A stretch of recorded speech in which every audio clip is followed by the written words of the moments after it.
So லைவில் என்ன நடந்தது அப்படின்றது தான் டிஸ்கஸ் பண்ண போகிறோம். குறிப்பாக வந்து ஸோ லைவை பார்க்குறவங்களுக்கு எல்லாருக்கும் ஒரு மிகப்பெரிய ஆட்ஸ்அப் சொல்லிக்கிறேன். ஏன்னா இந்த லைவை பார்க்குறவங்களாம் ரொம்ப தைரியசாலி. குறிப்பாக பிரதீப் ஆண்டனி பேசுகிறதெல்லாம் பார்க்குறது என்னால் சத்தியமாக முடியல. ஆனால் நீங்கள் எல்லாம் அதை பார்க்குறீங்கன்னா ரொம்ப பெரிய ஆளுங்க, ரொம்ப தைரியசாலி அப்படின்றத நான் சொல்லிக்கிறேன். ஏன்னா அந்த மாதிரி இருக்காரு. கூடிய சீக்கிரத்தில் அவருக்கு ஒரு ஹேஷ்டேக் ட்ரெண்ட் ஆக போகுதுன்றது மட்டும் என் கருத்தில் வருது. அந்த ஹேஷ்டேக் ட்ரெண்ட் ஆன பிறகு நீங்களே கண்டுபிடிச்சிங்க நான் எதை மீன் பண்ணுறேன்ட்டு. அந்த மாதிரி ஸோ லைவில் என்ன நடந்தது அப்படின்றது பார்த்தீங்கன்னா, ஒரு பக்கம் தம்சராத் விளையாடிட்டு ஜாலியாக ஒரு பக்கம் போயிட்டுருக்கு. இன்னொரு பக்கம் பிரதீப் ஆண்டனி வந்து இந்த ஸ்மால் பாஸ் வீடு கண்டஸ்டன்ஸ் கிட்ட என்னோட ஸ்ட்ராட்டஜி என்ன, இது என்ன அப்படின்றது எக்ஸ்பிளைன் பண்ணிட்டு இருக்காரு. ஸோ அதுவும் அந்த மேக்கப் இஷ்யூவை வந்து சொல்கிறாரு. நான் வந்து மேக்கப் இஷ்யூ வந்து நான் ஒரு கேம் ஸ்ட்ராட்டஜியாக பண்ணேன். வந்து மேக்கப் நானும் ஒரு பொண்ணு போய் நின்னா அந்த விஷயத்த நம்ம நிறைய வீடியோவில் பேசணும், திரும்ப அதை பேச வேணாம். ஸோ அதை எக்ஸ்பிளைன் பண்ணிட்டு இருக்காரு. அப்போ தான் ஐஷு ஒரு கேள்வி கேட்குறாங்க, நீங்கள் வந்து மற்றவங்களை டீஃபைன் பண்ணுறது தான் உங்களோட ஸ்ட்ராட்டஜி அப்படின்னு கேட்குறாரு. இது வரைக்கும் நாங்கள் பண்ணலை, இதுக்கப்புறம் பண்ண ஆரம்பித்தா பண்ணுவார் போல் அப்படின்ற மாதிரி ஒரு டைலாக் சொல்கிறாரு. டீஃபைன் பண்ணுறது அவருடைய ஸ்ட்ராட்டஜி இல்லையா. இப்போ அவருடைய கருத்து என்னென்னா, இந்த வாரம் என்னை வந்து ஒஸ்ட் பர்ஃபார்மராக நாமினேட் பண்ணுறதுக்கான வாய்ப்பு அதிகமாக இருக்குது. நேற்று போய் ஜோவிகா கேட்கும்போது ஆமாம் நான் சொல்லுவேன் உங்களை அப்படின்ற மாதிரி நைட்டு அவங்க சொல்லிட்டாங்க. இப்போ ஒஸ்ட் பர்ஃபார்மராக நான் ஆகக்கூடாதுன்ற மாதிரி அதுக்கேற்ற மாதிரி என்ன பிளானை போடணுமோ அதுக்கேற்ற மாதிரி தான் பல பிளானுங்களை போட்டு எக்ஸிக்யூட் பண்ணிட்டு இருக்கார் பிரதீப் ஆண்டனி. குறிப்பாக வந்து அடுத்த வாரத்தோட கேப்டனாக நான் ஆகணும், அதுக்கு என்னென்ன வேலைகளை பார்க்கணுமோ அது எல்லாத்தையும் நான் பண்ணுவேன் அப்படின்ற மாதிரி சொல்லிட்டு இருக்காரு.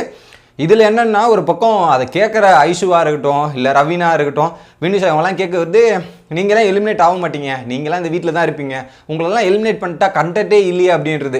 இந்த கண்டென்ட்டை பார்க்கறதுக்கு பார்க்காமையே இருக்கலாம் அப்படின்ற மாதிரி தான் எனக்கு தோணுது. அந்த அளவுக்கு வந்து இப்போ ஸ்டார்டிங்கில் நல்லா இருந்தது, செம்மையாக ஏதோ டிஃப்ரெண்ட்டாக பண்ணுறான், சூப்பராக பண்ணுறான் அப்படின்ற மாதிரி ஒரு ஃபீலிங் இருந்தது. பட் இப்போ அதை பார்க்கும்போது என்னடா இது அபிஷேக் ராஜா 2.0 பார்த்த மாதிரி அப்கிரேட் வெர்ஷனை பார்த்த மாதிரி தான் எனக்குள்ள ஃபீலிங் வருது. அபிஷேக் ராஜா மக்களுக்காக என்ன பண்ணுவோம் அதுக்கு ஏற்ற மாதிரி பண்ணுவேன் அப்படின்ற மாதிரி சொல்கிறாரு. இந்த இடத்துல வந்து என்ன சொல்கிறாருன்னா, ஸோ என் கேம் ஸ்ட்ராட்டஜி இதுதான், மற்றவங்களோட இதுவை வந்து உடச்சி விட்றது இதெல்லாம் பண்ணுறது தான் என்னோட கேம் ஸ்ட்ராட்டஜி அப்படின்ற மாதிரி சொல்லிட்டு இதெல்லாம் ஆமாம் நீங்கள் உங்கள் ஸ்ட்ராட்டஜிலாம் கேட்குறதுக்கு இன்ட்ரெஸ்டிங்காகவும் டிஃப்ரெண்ட்டாகவும் இருக்குது அப்படின்ற மாதிரி ஐஷு கமெண்ட் பண்ணுறாங்க, ரவீனா கமெண்ட் பண்ணுறாங்க, எல்லாம் கமெண்ட் பண்ணிட்டு இருக்காங்க. நீங்களாம் கமெண்ட் நல்லா பண்ணுறீங்க, சூப்பராக பண்ணுறீங்க.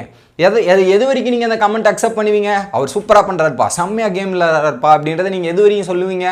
உங்களை பாதிக்காமல் இருக்கிற வரையும் நீங்கள் சொல்லுவீங்க. ஸோ உங்கள் தரப்பு வரையும் அவரை பிரதீப் ஆண்டனி உங்களை அட்டாக் பண்ணலன்னா நீங்கள் ஜாலியாக ஈஸியாக எடுத்துகிட்டு போயிடுவீங்க.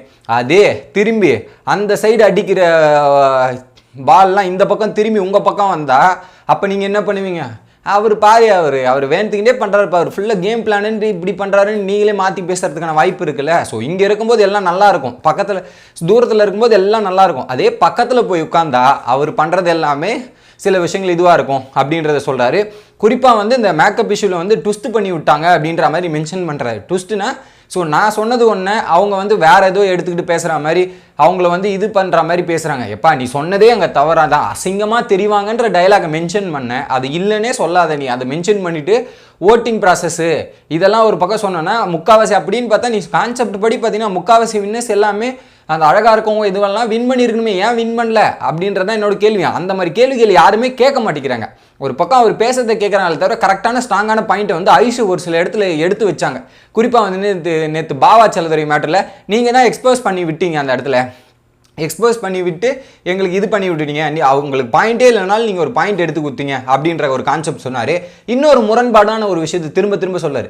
என்னென்னா, ஸோ அந்த நான் வந்து ஆர்வமாக உட்காந்துட்டு இருக்கேங்க, காலிலேருந்து நான் ரொம்ப ஆர்வமாக உட்காந்துட்டு இருக்கேன் கேம் விளையாடுறதுக்கு, என்ன பண்ணுறீங்க அந்நேரத்துக்கு போய் நீங்கள் மேக்கப் போடுறீங்க, டாஸ்க்கு லேட்டாக வரீங்க, ஏன் லேட்டாக வரீங்க அப்படின்ற மாதிரி, பூர்மியா லேட்டாக வராங்க அப்படின்ற மாதிரி சொன்னார்.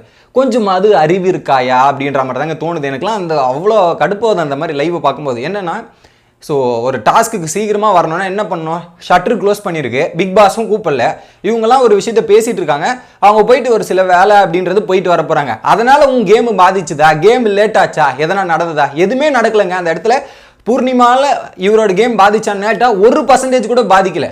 இதை ஒரு பாயிண்ட்டாக அவர் கிரியேட் பண்ணி கண்டென்ட் பேசணுன்றதுக்காக புதுசாக எதனா எடுத்து பேசிகிட்டு இருக்காரே தவிர அந்த இடத்துல ஒரு இடத்துலையுமே டிலே ஆகலை, லேட் ஆகலை. இதை வேற ஒரு பாயிண்டாக சொல்லிட்டு இருக்காரு, இதை வேற அவங்க கேட்டுட்டு இருக்காங்க. ஸோ இவங்களுக்கு எதுவுமே உண்மை தெரியல. ஸோ இவர் இன்ட்ரெஸ்டிங்காக இருக்கே அப்படின்றதால கேட்டுட்டு இருக்காங்க. எத்தனை நாள் இப்படி கேட்டுட்டு இருக்க போறாங்கன்னு தெரியல. திடீர்னு அவரே வந்து ஒரு ஆப்பு வச்சாருன்னா அதுக்கப்புறம் அந்த ஆப்பு வந்து தெரியும் அவங்களுக்கு. இந்த மாதிரி பல விஷயங்கள் போயிட்டு இருக்கு.